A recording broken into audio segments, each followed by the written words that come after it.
Mariana Trench, depth of 15,000 kilometers. Wie in a human submarine carried out a reconnaissance mission here. They accidentally detected traces of the deep-sea Maya. And then, 3 exploration vessels received their orders and began a full-scale sweep of the entire area.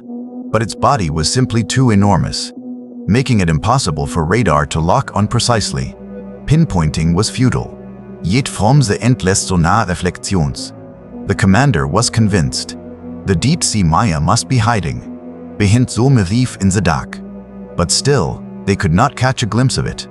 They believed that after defeating the deep-sea behemoth, it had already ascended, that its very essence had dissolved into nothingness. But they never knew. At that very moment, it was hunting right above their heads.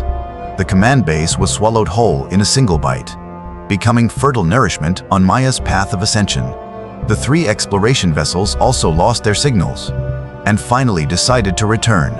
But the next instant, the deep-sea Maya suddenly appeared on the right side of Vessel No. 3. The despair of a creature 10,000 meters long resurfaced. In front of it, a human submarine was nothing more than a tiny toy. With a single bite, it could be utterly destroyed. There was no escape, but the giant beast that seemed to have left was in truth only the final illusion before the submarine's destruction.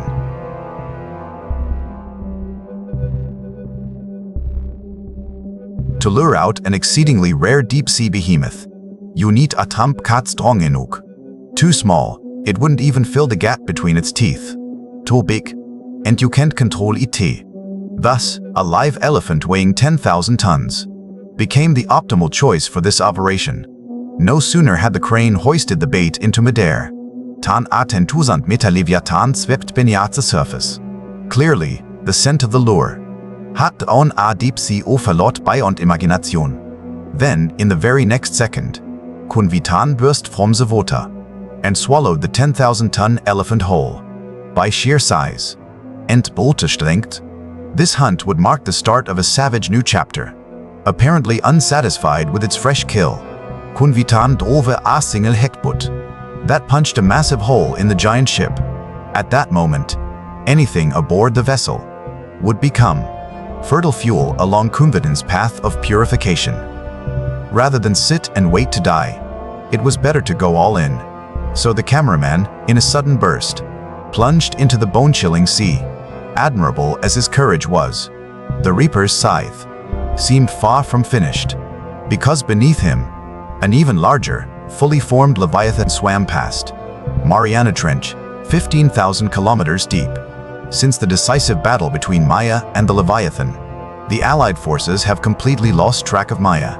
What they could not comprehend was that Maya, as the victor, did not choose to devour the Leviathan on the spot, but instead swiftly left the battlefield. This showed that the deep-sea drones recording the battle had all been destroyed by Maya. Therefore, the Allied forces had no choice but to risk diving into the battle zone to search for the Leviathan's body, as long as they could extract enough genetic information from the Leviathan. The Allies could learn the origins of these beasts and their weaknesses. But if this was Maya's trap, it would deliver a devastating blow to the Allied forces' strength. Yet the Allies deployed tens of thousands of deep-sea submarines and explored continuously for 16 days, but only found fragments of tissue left behind by the Leviathan. Its main body had mysteriously vanished. From then on, serious divisions arose within the Allied forces. Some argued that since the Leviathan had fallen, Maya's ascension was only a matter of time. Rather than search for a bodiless corpse, it was better to focus all forces on locating Maya's whereabouts. At least Maya was still a moving entity, easier to find than a lifeless body. Moreover, whether Maya's ascension posed a threat to humanity was still uncertain. Therefore, making the search for Maya the top priority was the best choice at this stage. And this view was also supported by the majority of Allied members.